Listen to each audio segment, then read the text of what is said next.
കടുവപ്പേടി ആനപ്പേടി പുലിയുടെ ഭീഷണി ഒരു ഭാഗത്ത് പന്നികൾ കുത്തും വയനാട്ടിൽ ആനമതിക്കും വയനാട്ടിൽ വളർത്തുമൃഗങ്ങളെ ഒന്നൊന്നായി കടുവ പിടിക്കും വയനാട്ടിൽ കൃഷി ചെയ്യാനും ജീവിക്കാനും വയ്യാതായി വയനാട്ടിൽ നാട് ഭരിക്കും തമ്പ്രാക്കന്മാർ കാഴ്ചക്കാരായ വയനാട്ടിൽ ആനക്കൊമ്പിൽ കടുവാച്ചുണ്ട് കുടുംബനാഥൻ നിരയാകുമ്പോൾ അടക്കമറ്റ മക്കളുമായി വിധവകളായി അമ്മമാർ ഉറക്കണ്ടാകാതായി അനാഥരായ കുടുംബങ്ങളുടെ പട്ടിക നീണ്ടു വയനാട്ടിൽ വയ്യാതായി വയനാട്ടിൽ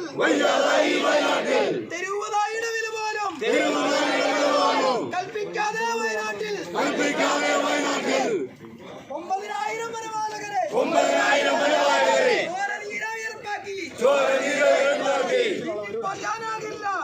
പോറ്റാനാകില്ല കാടും നാടും വേർതിരിയട്ടെ